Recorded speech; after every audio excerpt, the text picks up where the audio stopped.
Buenas tardes, paz inverencial para todos los hermanos que nos escuchan esta noche en Colombia, en América Latina y en otras partes de este planeta, especialmente en África y en Asia, donde tenemos algunos escuchas.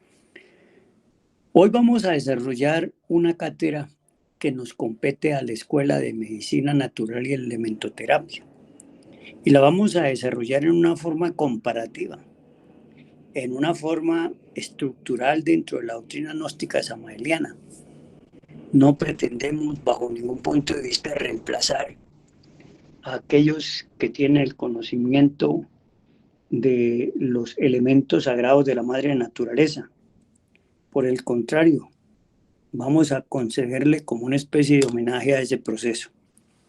Hay hermanos en la enseñanza gnóstica, en todos los tiempos que yo he vivido en esta enseñanza, que son ya más de 30, 35, 40 años, mucho más de la mitad de mi vida, pues obviamente tienen un proceso que es interesante analizar. Sería muy bueno que se llegara a poder crear, como ha sido el pensamiento nuestro, una universidad gnóstica que se dedicara al estudio de la madre naturaleza y a los beneficios que la madre naturaleza con todos sus elementos le brinda al ser humano. Eso es lo que hoy queremos enfocar dentro de este precepto. Y queremos manejarlo de tal manera que el estudiantado entienda y comprenda que si nosotros queremos ser más cercanos a la madre naturaleza, tenemos que prepararnos, y para prepararnos no hay otro camino que seguir los tres factores de la revolución de la conciencia. No hay otra forma de manejar las cosas. Es necesario que el estudiantado de la enseñanza de este conocimiento de la era de Acuario, de la gnosis samaeliana, entendamos que el maestro difundió la gnosis de la era de Acuario en una forma completamente integral. No se quedó ningún tema por tocar, no se quedó ningún campo para explorar por medio no solamente a la naturaleza, sino al hombre. Voy a permitirme, para iniciar esta cátedra, hacer una corta lectura del libro titulado Rosa Ígnea, donde el maestro Samael nos explica claramente esta relación tan interesante. Miren ustedes lo que nos dice aquí el maestro Samael. Dice: yo aún veo gran avatara de la era de Acuario. Escribo eh,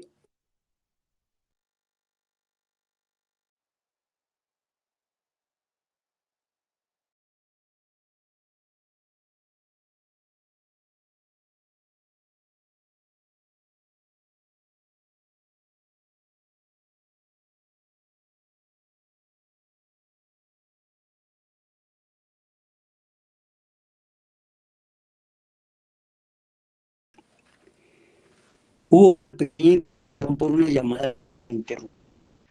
Y quiero proseguir diciéndoles que esta cátedra tiene como finalidad hacer extensivo la relación entre el ser humano y la madre naturaleza.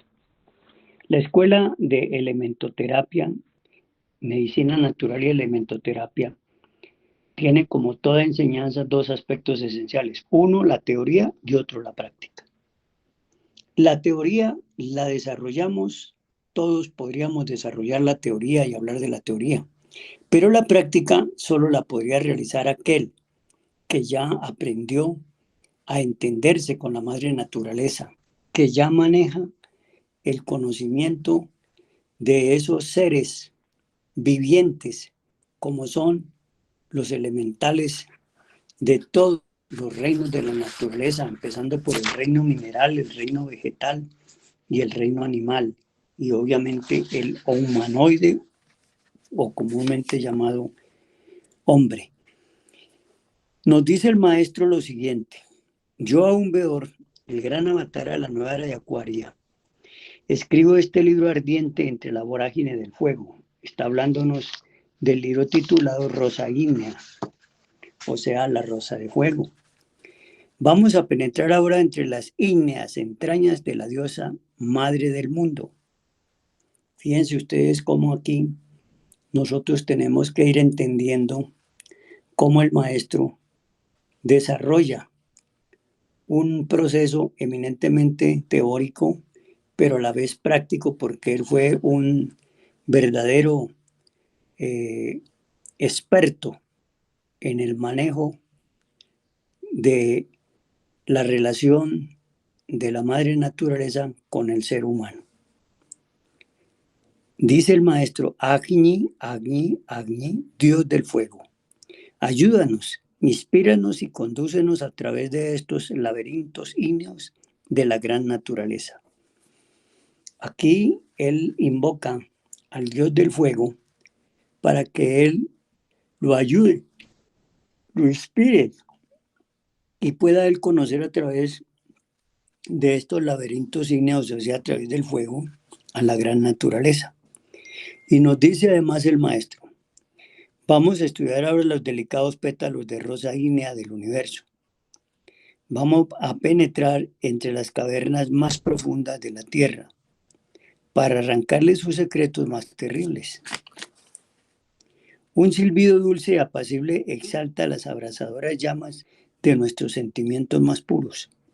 Esto es vale la pena irlo analizando de lo que él explica en un fraseo bastante interesante, parecido como a una especie de exposición poética hacia el reino sagrado de la naturaleza. Dice, vamos a penetrar entre las cavernas más profundas de la tierra para arrancarle sus secretos más terribles. Un silbido dulce y apacible exalta las abrasadoras llamas de nuestros sentimientos más puros.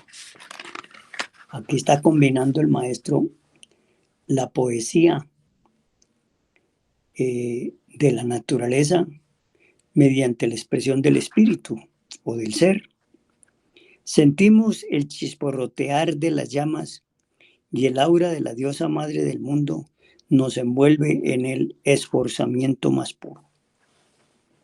Entonces aquí lo que nos está diciendo es que él logra integrarse con la madre naturaleza y se integra a través precisamente de ese Dios sagrado del fuego.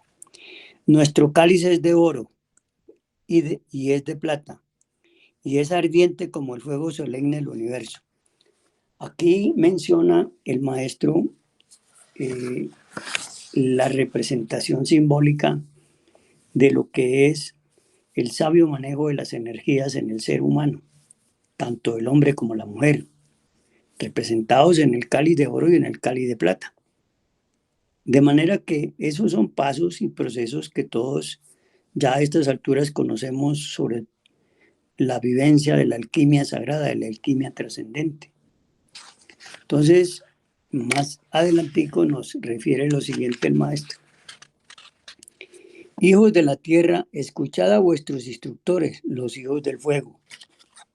O sea, nos invita el maestro a que nosotros tengamos la serenidad y la capacidad y la calma para que escuchemos a los instructores que son los hijos del fuego. Reyes y reinas del fuego, criaturas de los bosques, os conjuro. Ahí tienen ustedes una explicación de un conjuro sagrado en dulces notas verbales de una exquisitez infinita para poder hacer la atracción de esos seres sagrados, que no son otros que los elementos o elementales de la madre naturaleza. No hay selva que no tenga su genio, no hay árbol que no tenga su criatura, sus poderes y su inteligencia.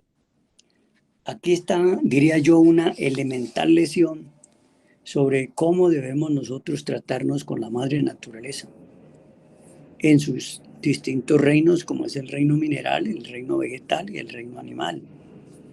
Nosotros ignoramos muchísimo esa relación que corresponde, como bien sabemos, a la segunda relación de las tres relaciones que el maestro nos habla en el libro titulado Psicología Revolucionaria.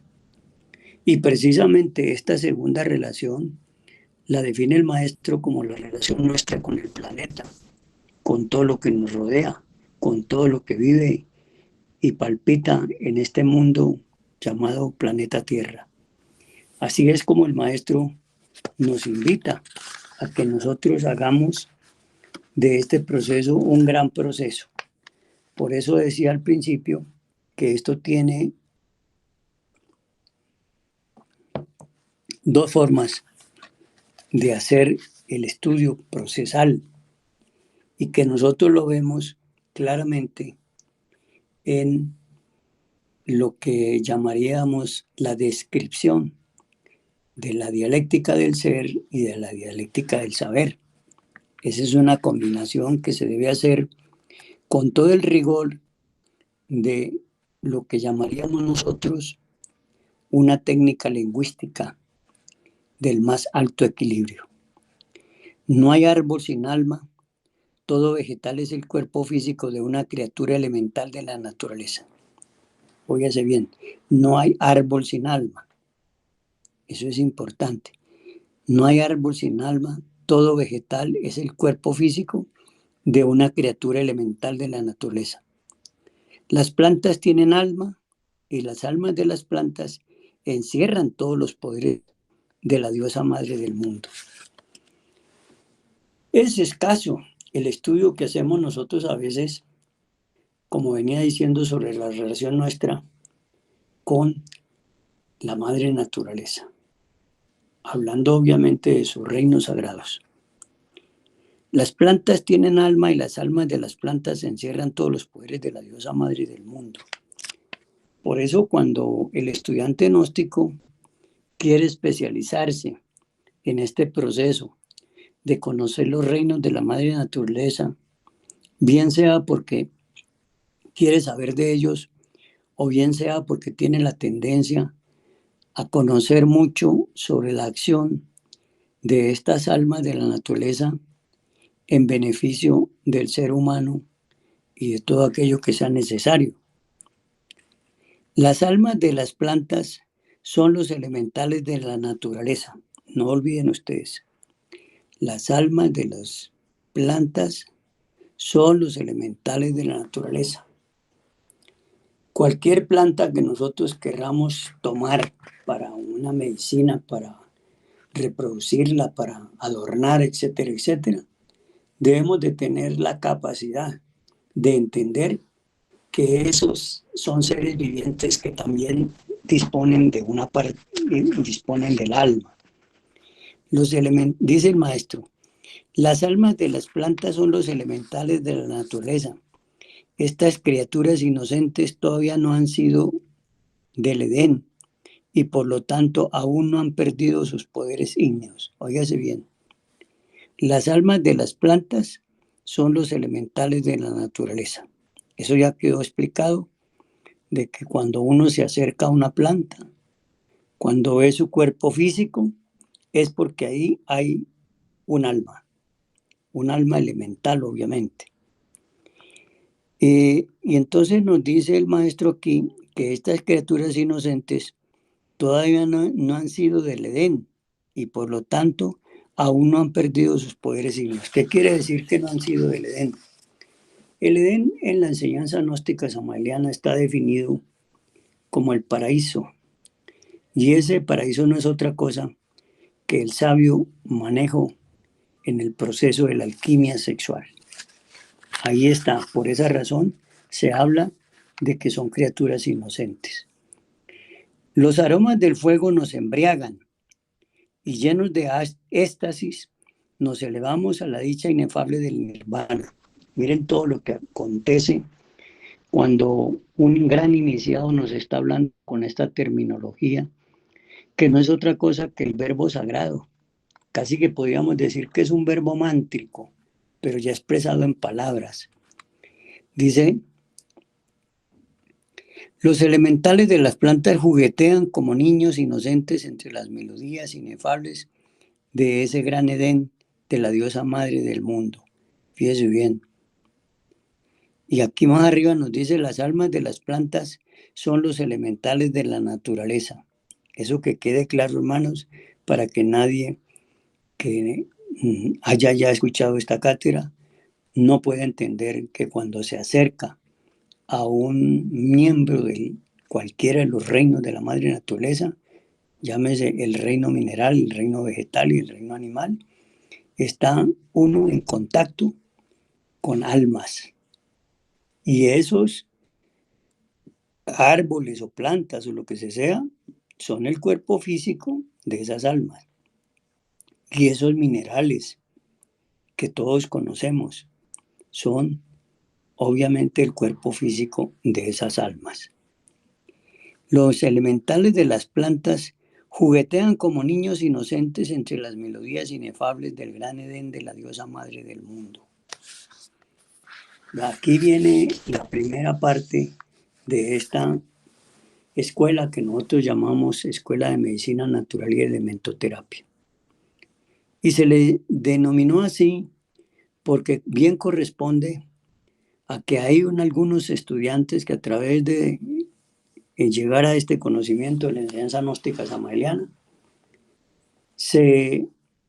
diría yo, se internan por el camino de estudiar estos reinos sagrados de la naturaleza para tratar de entender misterios y conociendo sus misterios poder pedir permiso a la madre naturaleza para hacer el oficio de intercesores con esos elementales para que de esa manera podamos curar y sanar o darle fuerza y poder y protección a muchas de las personas cercanas nuestras o que nos piden ayuda. Lamentablemente, este proceso que debió ser tan puro y tan limpio, pudimos darnos cuenta que gran mayoría de los estudiantes que se metieron por este camino lo hacían era por puras meras expectativas de darse el lujo de tratar de mostrar poderes al invocar en los distintos reinos a estos elementales. Y se les olvidó que esos elementales tienen unos protectores que son seres superiores a ellos y que se les conoce con el nombre de devas, y que esos devas son los que presiden y trabajan en vigilancia todos estos reinos, como es los elementales del éter, los elementales del aire, los elementales del fuego, los elementales del agua y los elementales de la tierra. Y que esos elementales están regidos y protegidos por los devas. Devas como los devas de las puntas del éter, que son el nombre de ese deva sagrado es Sudashiva. Lo mismo que los devas del aire, que es Ishwara, o el deva del fuego, que es nada más ni nada menos que el Dios sagrado que maneja el fuego. Y vean ustedes cómo aquí funciona este proceso. Asimismo, en el agua se trabaja también con estos sagrados seres. Y hay un ente protector, por ejemplo, que es Varuna. Y está el ente protector del fuego, que es Agni, como nos lo explicó el maestro. Y finalmente está Pragma, él nada menos que el Deva sagrado de la tierra. Son poderes que, si bien es cierto, no ostentan la universalidad o la cosmogenicidad de los devas trascendentales, sí tienen la potestad de manejar los distintos reinos.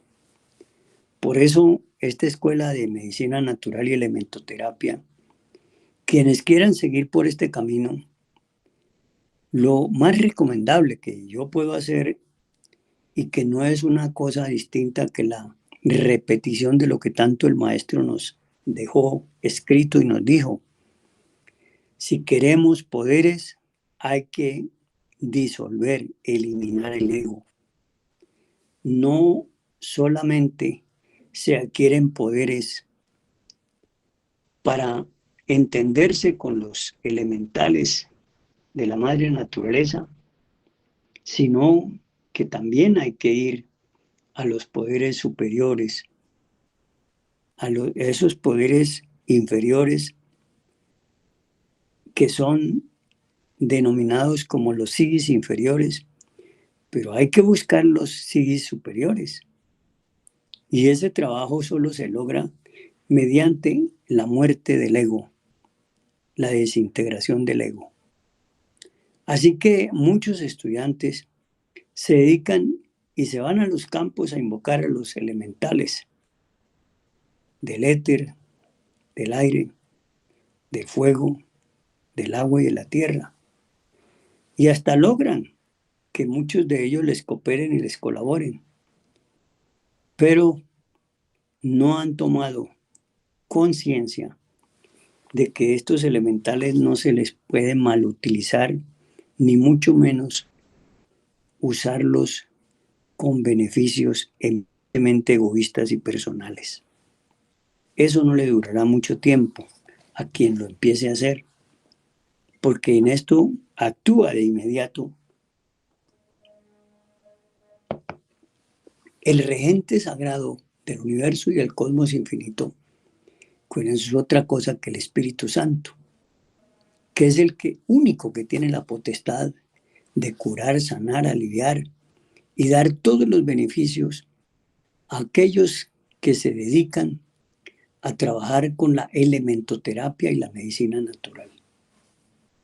Hay que respetar muchísimo las decisiones que nos deja muy bien definidas el maestro respecto de quién es el que cura, quién es el que sana. Muchas personas han fracasado al final porque se han considerado que son ellos los que tienen el poder para curar y sanar. Y eso es una mentira solemne, porque nosotros no tenemos ese poder. Ese poder solo lo podemos adquirir cuando logramos encarnar la fuerza crística, cuando logramos el despertar absoluto de la conciencia. Y para eso tenemos que haber eliminado todos los agregados psicológicos. Si no hemos eliminado los agregados psicológicos, seguramente vamos a convertirnos en unos hasnamusianos, que si bien es cierto podemos invocar a estos elementales, también es muy cierto que podemos estar trabajando con la magia negra, con la logia negra. Así que hay que tener mucho cuidado con esto para que no terminemos haciendo las cosas mal hechas.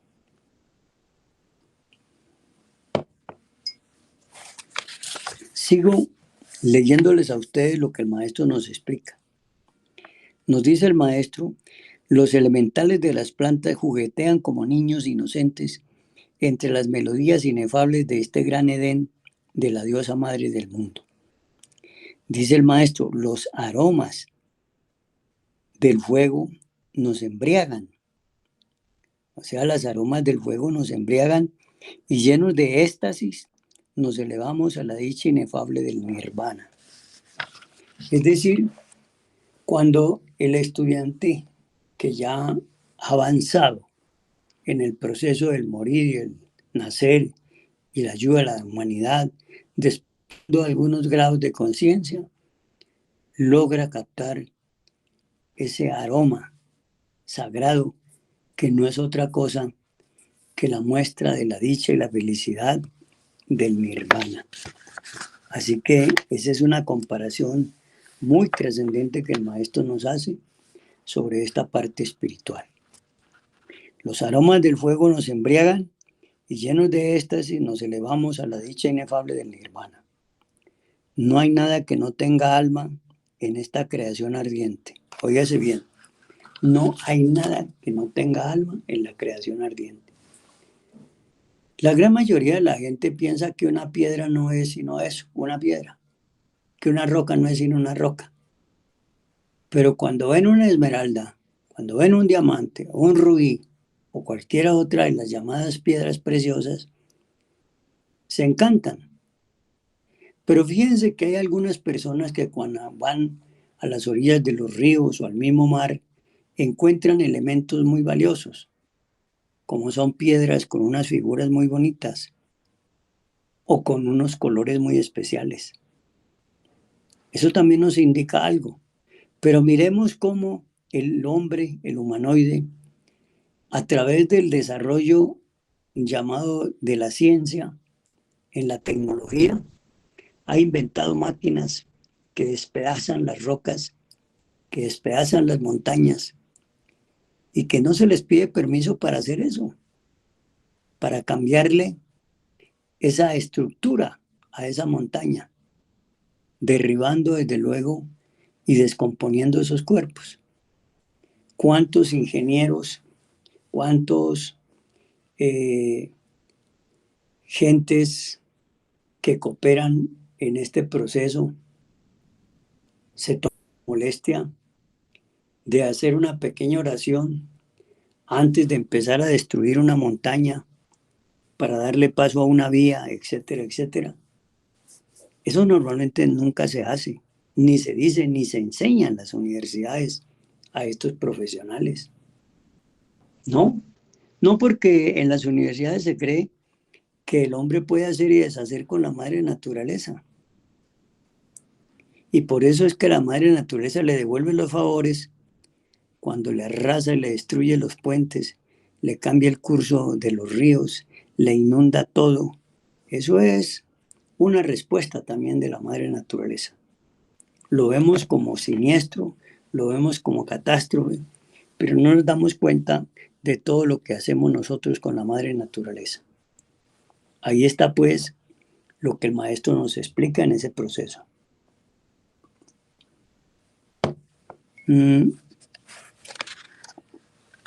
Sigo leyéndoles esta parte y sigo analizándola con ustedes para que tengamos gran calidad en lo que estamos estudiando de la Escuela de Medicina Natural o elementoterapia. Y las aromas del fuego nos embriagan y llenos de éxtasis nos elevamos a la dicha inefable del nirvana. Ahí está la explicación de cómo es cuando un iniciado o un hombre que respeta a la madre naturaleza y a todos sus cuerpos sagrados se entraña en ella y encuentra esos sabores sagrados. No hay nada que no tenga alma en esta creación ardiente. Óigase bien. Si observamos con los ojos del espíritu el fondo ardiente de una roca milenaria, vemos que cada átomo es el cuerpo físico de una criatura elemental mineral que lucha, ama y trabaja entre el crepitar ardiente de las llamas universales, anhelando intensamente subir las gradas ardientes del carbón y del diamante para tener la dicha de ingresar al reino sublime de los vegetales. Aquí nos está narrando el maestro algo muy interesante y es la ley de evolución e involución, la ley de retorno, la ley de recurrencia, la ley de causa y efecto. Miren ustedes todo lo que enumera ahí el maestro. Esto quiere decir que todos esos elementos que están en cada reino hacen grandes esfuerzos para tener la posibilidad de avanzar al otro reino, al que le sigue. Es algo similar a lo que nos pasa a nosotros si tomamos con conciencia todo, de que para poder salirnos del reino del humanoide necesitamos trabajar muy duro para poder crear alma, hacer que el alma se materialice en nosotros, integrar el alma. ¿Cómo se hace eso? Pues como hemos venido diciendo y lo repitió en muchas ocasiones el maestro, desintegrando el ego, arrasándolo, destruyéndolo, transformándolo, porque es lo que se hace con el ego.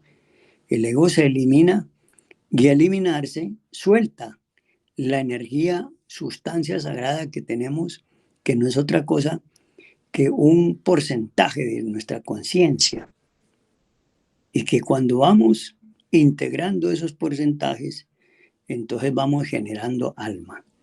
Hasta que logramos integrar el alma, y entonces ahí ya aparece un gran iniciado que logra ese proceso, no solamente de la alquimia sexual, sino de la alquimia de la muerte del ego. Vean ustedes que esto es importante que lo analicemos. Dice el maestro, si observamos con los ojos del espíritu el fondo ardiente de una roca milenaria, vemos que cada átomo es el cuerpo físico de una criatura. Cada átomo, óigase bien,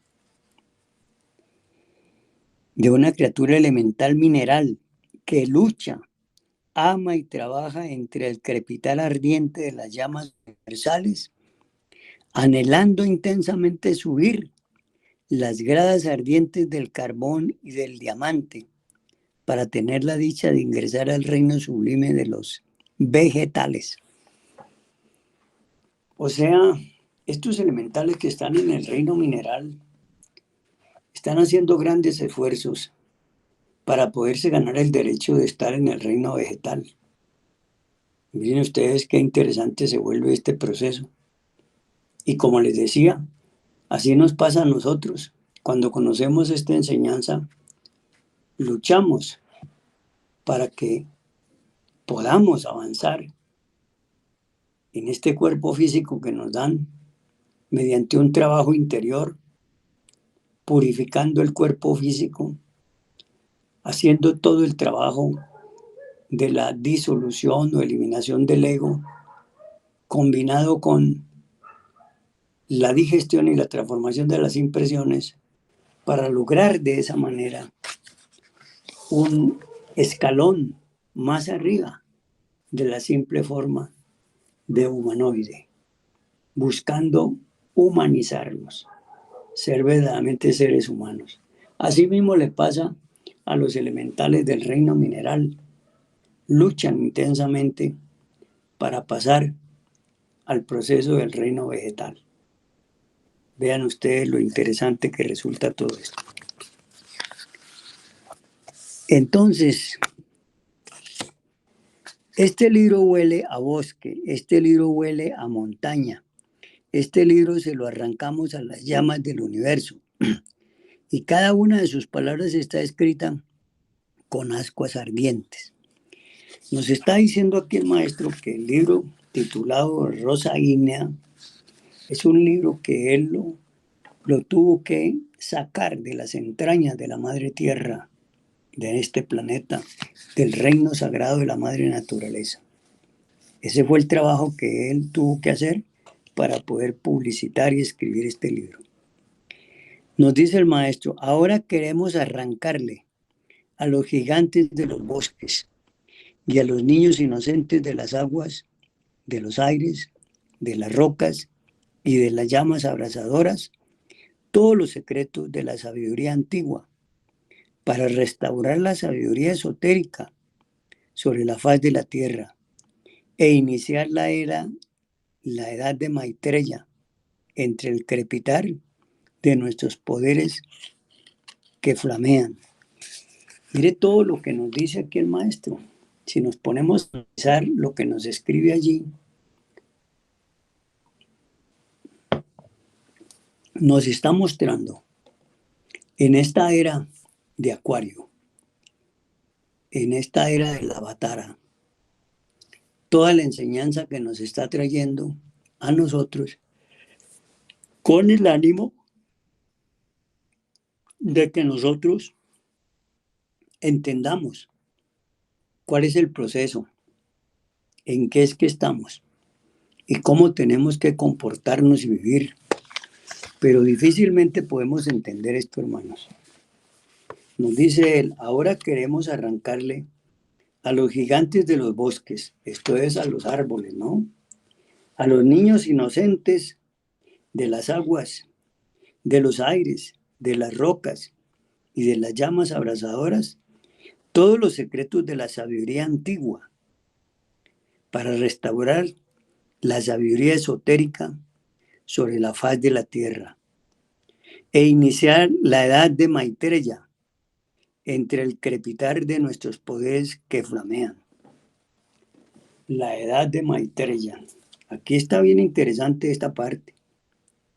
Esto es bueno leerlo y releerlo para poderlo ir comprendiendo.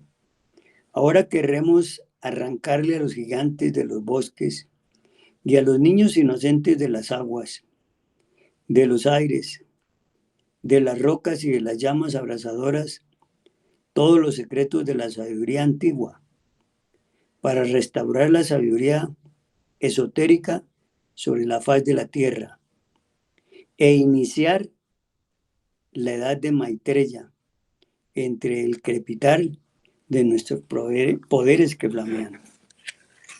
Aquí no solo el maestro de la edad de Maitreya. Maitreya es el título que se da a estos seres que han logrado unas alturas espirituales que son inalcanzables por cualquiera de los iniciados y que para proponérselo hay que vivir edades y las edades no son como las que conocemos nosotros, que están establecidas por el tiempo. No, las edades de que aquí nos habla el maestro son manifestaciones que están mucho más allá del tiempo, mucho más allá de la eternidad y mucho más allá de los confines de la propia eternidad. Así que por eso él nos habla ahí tan claro sobre la edad de Maitreya, porque se va a volver a repetir o se está repitiendo. Cuando él escribió este libro, estaba preparándose ya para que la edad de Maitreya se reflejara, porque esa edad de Maitreya la podía empezar a enseñar y a definir claramente el maestro Aún Beor, que es el maestro que puede recibir en su estructura sagrada al arcángel Samael, el quinto de los 7. De manera que aquí tenemos nosotros una gran forma de poderle decir a la gente cuán grande es este nacer de esta edad de Maitreya con el Buda de Maitreya. Así que en eso es muy importante que lo resaltemos y lo tengamos presente. Ahora queremos arrancarle a los gigantes de los bosques y a los niños inocentes de las aguas, de los aires, de las rocas y de las llamas abrasadoras, todos los secretos de la sabiduría antigua, para restaurar la sabiduría esotérica sobre la faz de la tierra e iniciar la edad de Maitreya entre el crepitar de nuestros poderes flameantes o que flamean. Y nos agrega a él lo siguiente: toda la magia elemental de los antiguos hierofantes chisporrotea abrasadoramente entre el cáliz sagrado de las flores y entre las entrañas mismas de los árboles augustos de la gran naturaleza. Aquí el maestro se expresa en forma de prosa para mostrarnos el reino de los elementales que viven en este reino sagrado llamado el reino de las plantas, de los árboles, etcétera, etcétera. Lo que comúnmente sabemos que es el reino vegetal.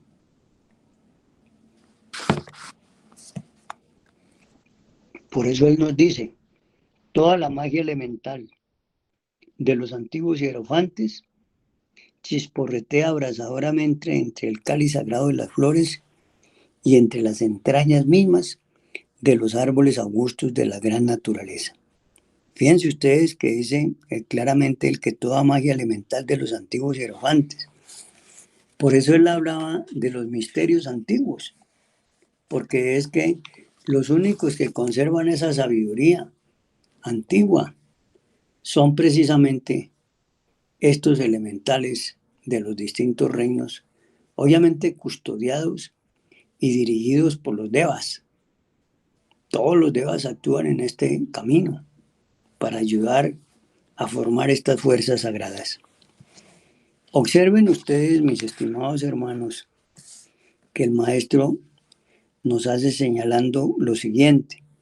Hay que buscar la vieja sabiduría de los hierofantes de Egipto y de la Grecia, entre las rocas milenarias que desafían el tiempo y entre las cavernas subterráneas de las entrañas de la tierra, donde el fuego abrasador chisporretea, quemando con sus llamas las escorias. Ya aquí el maestro nos está entregando el conocimiento que él vivió en épocas pasadas, cuando estuvo en Grecia, cuando estuvo en Roma, cuando estuvo en Egipto, y nos destaca cómo allí están los secretos que nos permiten manejar los elementos de la madre naturaleza o los elementales, y también aquello que queda registrado en los registros acásicos, donde solamente los seres despiertos que tienen conciencia pueden verificar esos datos en ese gran cónclave sagrado del reino, de la justicia, de la ley sagrada. Vamos a separar el humo de las llamas. Óigase bien. Vamos a separar el humo de las llamas. Vamos a elaborar con el aroma del incentivo ardiente el cuerpo de la liberación, hecho de la más pura, del más puro almizcle. Miren ustedes lo que nos narra aquí el maestro. Vamos a separar el humor de las llamas. Vamos a separar el humo de las llamas. Es decir, ya para el iniciado y el conocedor de las huestes sagradas, el humo no es la realidad, el humo es una consecuencia de las llamas. Y dice, vamos a elaborar con el aroma del incentivo ardiente el cuerpo de la liberación, hecho del más puro almizcle. El cuerpo de la liberación es un cuerpo necesario para que los grandes iniciados puedan llegar a la resurrección espiritual y a la resurrección física de su cuerpo físico. Eso es lo interesante, ese cuerpo de la liberación. Necesitamos una mente fogosa. Necesitamos pensamientos que flameen, dice el maestro. Necesitamos de la mente Cristo del Arat. O sea, fíjense lo que ya él nos invita. Necesitamos una mente fogosa, es decir, una mente que está interesada en trabajar y que haga esfuerzos por acercarse a estos misterios sagrados. Necesitamos pensamientos que flameen, es decir, que los pensamientos no salgan del ego, no salgan de los 5 sentidos, que no son cosa que la expresión de la lógica y la razón, que lamentablemente esta facultad está administrada y manejada por el agregado psicológico. Entonces, por eso él aquí nos dice que es necesario separar el humo de las llamas. Véanse ustedes. y dice que vamos a elaborar con el aroma del incentivo del cuerpo de la liberación hecho del más puro almizcle. Necesitamos una mente fogosa, necesitamos pensamientos que flameen, ya lo explicamos, ¿no? Porque son pensamientos del fuego abrasador. Necesitamos, dice el maestro muy claro en esta cátedra, de la mente Cristo del Arat. La mente Cristo del Arat no es otra cosa que cuando el gran iniciado llega a eliminar casi que la absoluta mayoría de los egos y ha creado los cuerpos existenciales del ser. Allí es cuando el Cristo verdaderamente flamea, allí es cuando el Cristo nos ilumina, ahí es cuando el Cristo aviva las llamas sagradas del Espíritu. Eso es lo que tenemos que aprender a manejar. Por eso él dice que es la mente Cristo del Arat, para penetrar en el incendio espantoso de estas llamas universales, donde crepitan terriblemente los secretos de la rosa ígnea de la naturaleza. La rosa ígnea de la naturaleza no es otra cosa que el desarrollo del fuego del espíritu del ser en nosotros y en la madre naturaleza. Pero ¿cómo podemos capturar, cómo podemos verificar, cómo podemos avanzar el proceso? Solamente si somos capaces de aplicar rigurosamente, seriamente y restrictamente, sin ningún autoengaño, este trabajo con los 3 factores de la revolución de la conciencia.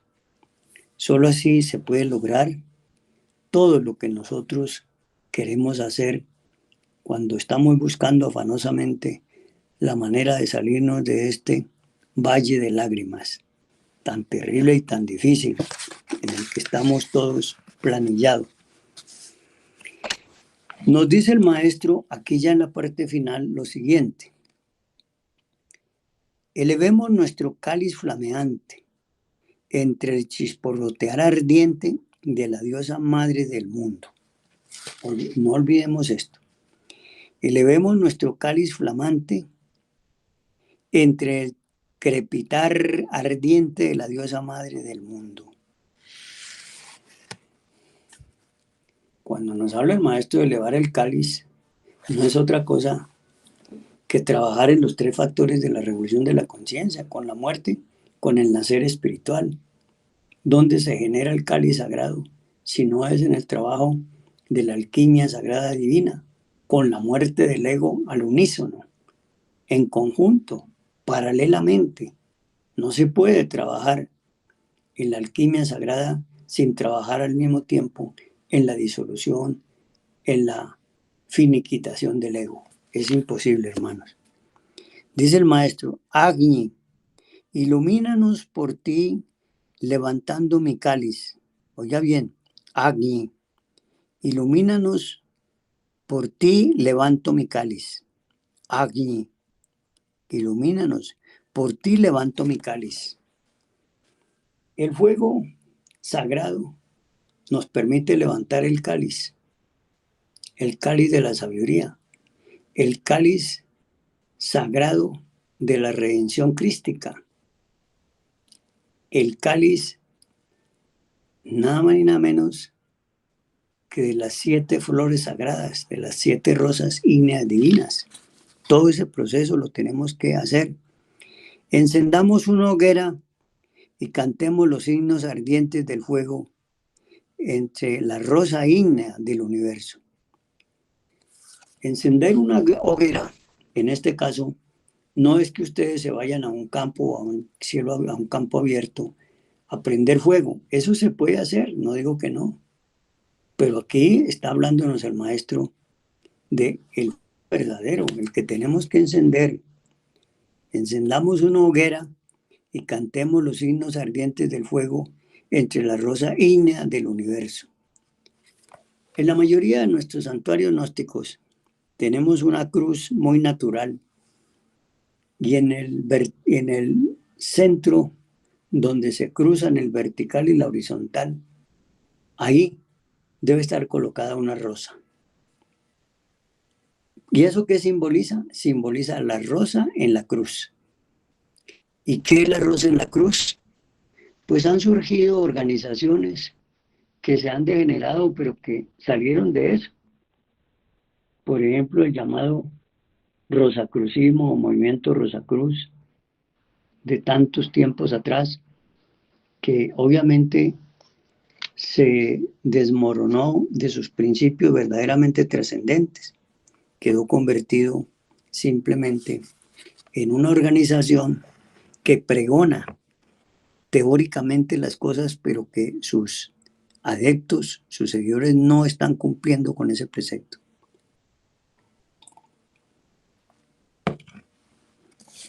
Algo parecido a lo que nos sucede a los estudiantes gnósticos, que como dice el maestro en una cátedra que se llama Cambiar la forma de pensar, dice, aquí estoy viendo ante mí hermanos muy valiosos, dominan la doctrina, exponen maravillosamente, saben de todo, pero esos hermanos son los mismísimos que eran antes de entrar a la doctrina gnóstica, antes de estar en este conocimiento.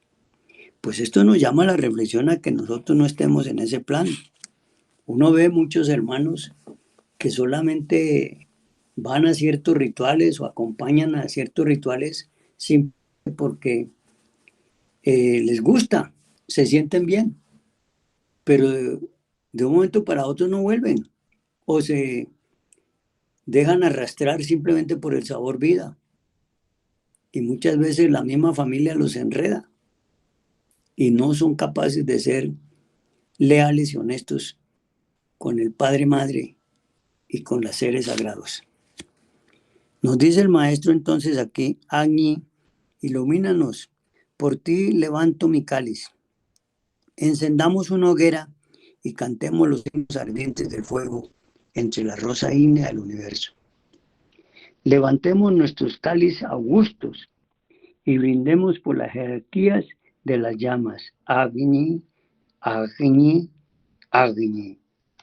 Hermanos, fíjense que en esta cátedra que hemos ya concluido, se expresa el maestro Samael con gran sabiduría de este conocimiento que queríamos hoy desarrollar un poco sobre lo que es la medicina natural y la elementoterapia.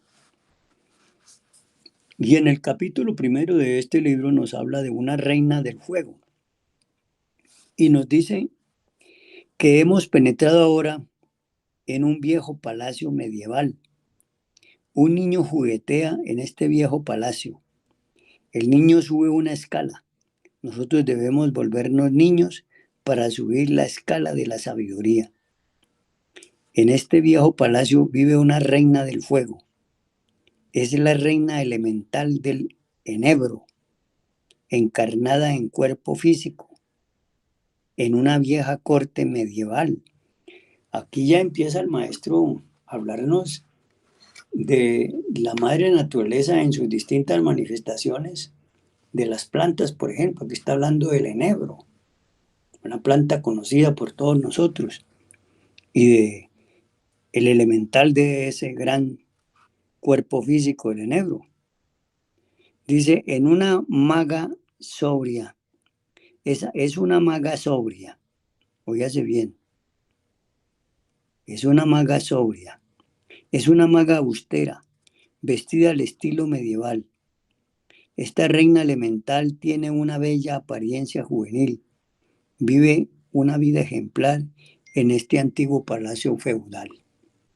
Observen ustedes esto, lo interesante que el maestro nos está señalando.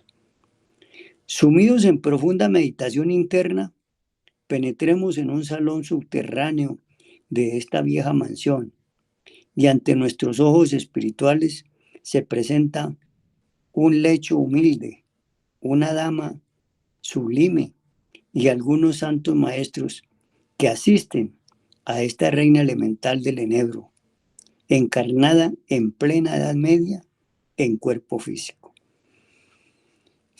Vean ustedes mirar estos puntos tan interesantísimos que el maestro nos señala sobre este elemento llamado el enebro. Vale pues la pena que nosotros aprendamos a valorar los distintos habitantes elementales del reino de la madre naturaleza.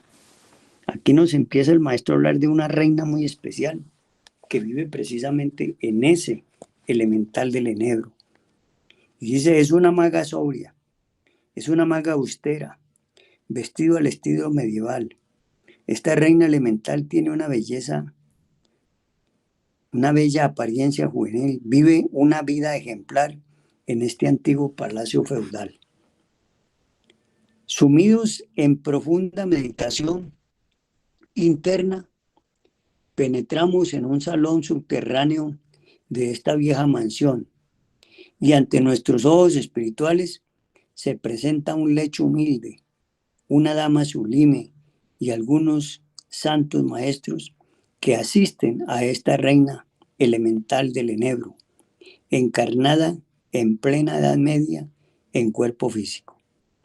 Este extraño aposento aparece iluminado por una vieja araña de vidrio, donde se respira el polvo de los siglos.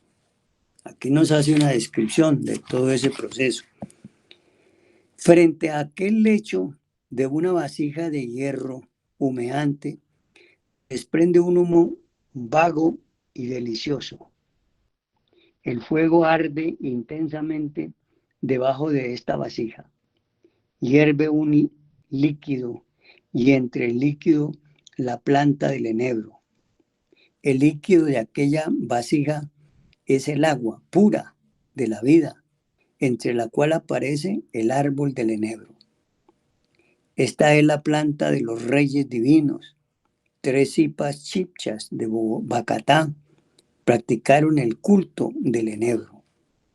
Mire cómo aquí el maestro nos explica este proceso, ya donde se entra a trabajar con los elementales, a conocer profundamente los elementales. Hermanos, se nos acabó el tiempo.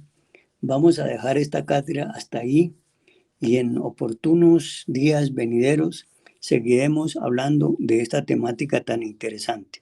Les agradecemos a todos los hermanos la atención que nos han prestado y mañana estaremos con ustedes a partir de las 2 de la tarde en una cátedra que se titula El mundo de la mente. Y luego el domingo tenemos la misa gnóstica a las 9 de la mañana y también tenemos la cátedra a las 11 de la mañana.